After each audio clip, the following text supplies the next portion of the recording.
in the Indian Ocean, and we'll play it on the screen there. An American submarine sunk an Iranian warship that thought it was safe in international waters. Instead, it was sunk by a torpedo. Quiet death. The first sinking of an enemy ship by a torpedo since World War II. Like in that war, back when we were still the War Department, we are fighting to win. দর্শক দেখছেন এবং শুনলেন যে ভারত মহাসাগরে ইরানের এক যুদ্ধ জাহাজকে ডুবিয়ে দেওয়া হয়েছে। আমেরিকার এক সাবমেরিন টর্পেডো ইউজ করে ওই যুদ্ধ জাহাজকে ডুবিয়ে দিয়েছে এবং অনেকে মারা গেছেন, সেটাও খবর। কোন জাহাজ? এই যে এটা IRIS ডেনা, যেটা এসেছিল ভারতেই। ভারতের বিশাখাপত্তনমে একটা মহড়া হয়েছে কদিন আগে। এটা মাঝে মধ্যেই হয়ে থাকে। তো যখন হয় তখন অনেক দেশেরই এই যুদ্ধ জাহাজ বা নৌবাহিনীর বিভিন্ন অংশ আসে অংশ নেওয়ার জন্যে। তো ইরান থেকে এটা এসছিল। তো সেই কাজ হওয়ার পরে ফিরছিল। প্রায় 180 জন ছিলেন এই জাহাজের মধ্যে। তো যেটা খবর, ফেরার পথে যখন এই জাহাজটা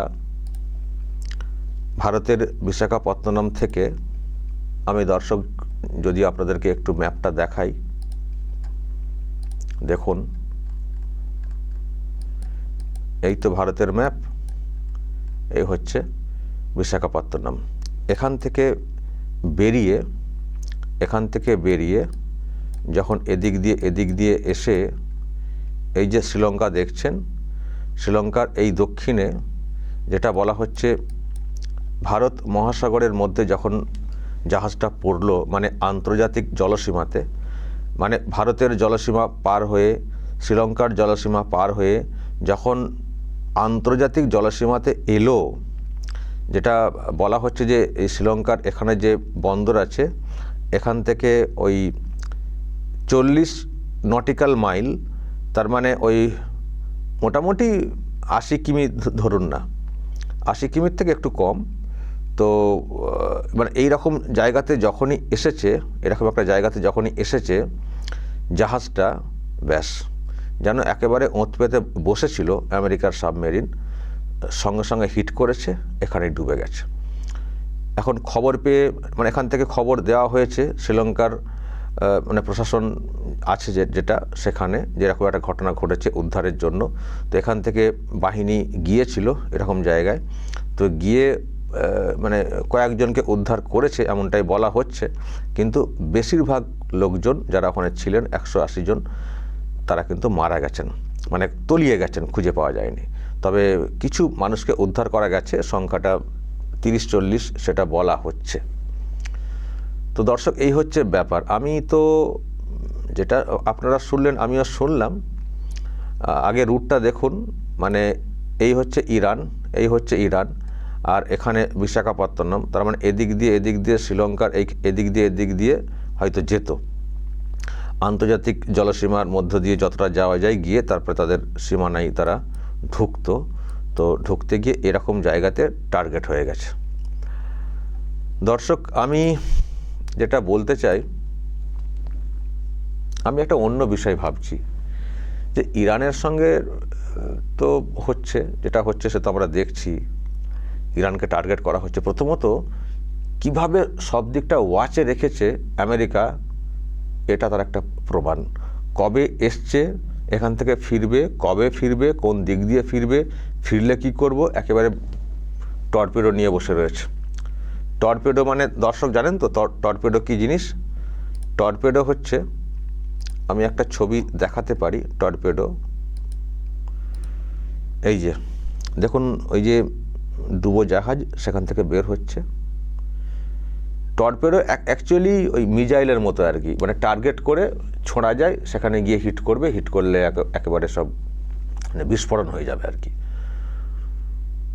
দেখতে অনেকটা ওই হাসপাতালের মানে অক্সিজেন সিলিন্ডারের মতো, তো ওইরকম লম্বা লম্বা মানে বের করা যায়, গিয়ে ওটা দিয়ে হিট করা যায়। এই হচ্ছে টর্পেডো। তো এই টর্পেডো ইউজ করা হয়েছে।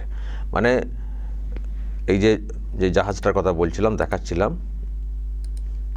এটা যাচ্ছে যাচ্ছে, খবর রাখছিল, আসছে আসছে আসছে, কত দূরে এলো কত দূরে এলো। এবার জলসীমাটাকেও একটু দেখা হয়েছে, ভারতের জলসীমা, শ্রীলঙ্কার জলসীমা। সেই জলসীমার মধ্যে ঢুকে কিছু করা হচ্ছে না। যখন ওখান থেকে আন্তর্জাতিক জলসীমাতে এলো, ব্যাস হিট করে দিয়েছে, হিট করে দিয়েছে। তো আমি যেটা বলছিলাম যে কীভাবে ওয়াচে ছিল, খবর রাখা, যে এখানে এসছে, এখান থেকে ফিরবে, এদিক দিয়ে ফিরবে, আমরা তৈরি থাকবো, টর্পেডো নিয়ে বসে থাকবো, এলেই হিট করব। এবং শুনলেন এই যে টর্পেডো ব্যবহার করা হলো, এটা নাকি দ্বিতীয় বিশ্বযুদ্ধের পরে এই প্রথমবার, দ্বিতীয় বিশ্বযুদ্ধের পরে এই প্রথমবার টর্পেডো ব্যবহার করা হলো। সবই আর কি ইতিহাস রচনা করছে আমেরিকা। তো এইভাবে একেবারে ওঁত পেতে বসেছিল যে যখন যাবে হিট করব, যখন যাবে হিট করব। ওরা নর্মালি মানে ফিরছিল, মানে এই জাহাজটা ফিরছিল, যেখানে হয়ে গেছে, মহড়া হয়ে গেছে, এবার ফিরতে হবে। এমনি যুদ্ধের একটা পরিস্থিতি হচ্ছে, কিন্তু কী বা করার আছে, মানে জাহাজ তো ডুবে বসে রয়েছে, বুঝতে পারেনি, বা মানে যে সাবমেরিন ইউজ করা হয়েছে সেটা হয়তো আরও অত্যাধুনিক, র্যাডার বা কিছু হয়তো ধরাই পড়েনি, হতে পারে। আমেরিকা তো অনেক কিছু করছে না। তো মানে ভাবুন দর্শক, যে কিভাবে টার্গেট করে মানে ওত পেতে বসেছিল। আমি দর্শক যেটা বলতে চাই, এটা তো গেল মানে ইরানের কথা, ইরানের ব্যাপার। আমি শুধু ভাবছি, আমি যে পজিশনটা দেখছিলাম দর্শক, যে পজিশনটা, তার মানে ভাবুন দর্শক, আমেরিকা কোথায় কোথায় এসে বসে আছে, কোথায় কোথায় এসে বসে আছে। এই তো ভারত, শ্রীলঙ্কা, মানে যেন ভারতের দোরগোড়াতে এসে বসে রয়েছে। হচ্ছে কোথায়, ইরানের সঙ্গে। সেখান থেকে কোথায় কোথায় সমুদ্রের নিচ দিয়ে তারা ওয়াচে রাখে, নজর রাখে, এবং ভারতের বিশাখাপত্তনমে যে এসছিল সেটাকেও মানে নজর রাখা, এবং একেবারে দোরগোড়ায় বসে থাকা, যে একটু এলেই মারবো, একটু এলেই মারবো। তো আমি দর্শক, ইরানের সঙ্গে যা হচ্ছে সে তো হচ্ছেই, আমি নিজে খানিকটা যেন আমাদের দেশের ব্যাপারে ভাবছি, যে আমেরিকা তার মানে কতটা খতরনাক, যে এরা কিভাবে গোটা বিশ্বকে ওয়াচে রাখে, এবং যাকে যখন পারবে হিট করে দেবে, যখন যাকে পারবে হিট করে দেবে। আর এমন অবস্থা, কেউ কিছু বলারও নেই, কেউ কিছু বলতেই পারছে না। কোনো দেশ সে অর্থে বলছে কি, সবাই দেখছে কি হচ্ছে। দেখুন, ইরানের ব্যাপারে আমি কিন্তু ইরানের সমর্থক সেটা আমি বলছি না, আমি জাস্ট ফ্যাক্ট যেগুলো সেগুলো আপনাদের সামনে আনছি। মানে আমার ওই রকম ইরানের সমর্থনে আমাকে কথা বলতে হবে কেন হচ্ছে, ওরকম না। আমি বিশ্বটাকে দেখছি চোখের সামনে। আমরা তো এরকম যুদ্ধ তো খুব বেশি দেখিনি আমাদের জীবনে, ইতিহাসে পড়েছি, কিন্তু আমরা এখন দেখতে পাচ্ছি, নিশ্চয়ই আপনারা বুঝতে পারছেন যে কিভাবে চলছে। একটা দেশকে টার্গেট করে এই সব চলছে, তাদেরও হয়তো দোষ আছে, কিন্তু একটা তো মানে বিশ্বের তো কিছু একটা আছে যারা কেউ হস্তক্ষেপ করবে। কারণ যুদ্ধ তো অ্যাটলিস্ট ভালো না, যাই দোষী হোক না, কারণ যুদ্ধ করা মানে শুধু সেই দেশের ব্যাপারটা থাকে না, তো থাকছে কি, এই যে আমরাও তো মানে চিন্তায় পড়ে গেছি যে তেল যদি না আসে, এখন অন্য জায়গা থেকে কিনতে হবে, তারা আবার কীভাবে দেবে।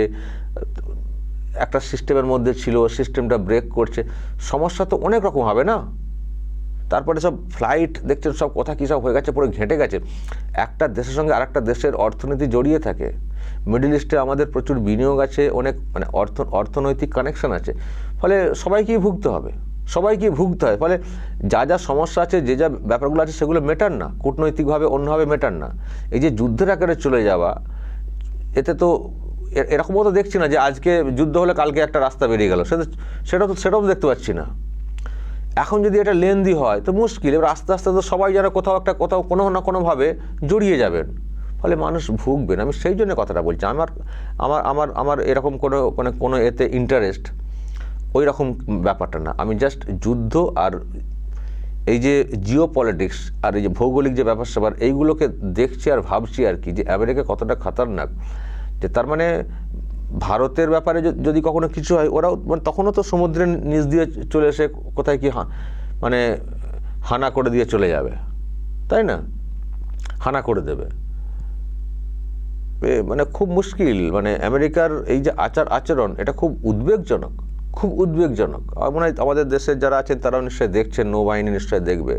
কিন্তু আমেরিকার এই যে এতটা বাড়বাড়ন্ত এবং এতটা যা খুশি করতে পারে মানসিকতা, আমি এটা ভাবছি ইরানের সঙ্গে ওদের হচ্ছে, সে ওরা বুঝবে। আবারও বলছি, যুদ্ধ থামলে সেটা সবার মঙ্গলে, সেটা নিয়ে কোনো ব্যাপার না। কিন্তু আমেরিকা যে ভিতরে ভিতরে একেবারে কোথা থেকে কোথা চলে গেছে, গিয়ে একেবারে ওত পেতে বসছিল কখন ইরানের জাহাজটা বেরোবে, টর্পেডো দিয়ে হিট করব। মারাত্মক ব্যাপার। দর্শক বলবেন যে হিট হয়েছে এবং যেভাবে হিট করা হয়েছে, আপনাদের কি মত এ নিয়ে অবশ্যই বলবেন, যা বলার, এবং নজর রাখবেন আরামবাগ টিভিতে।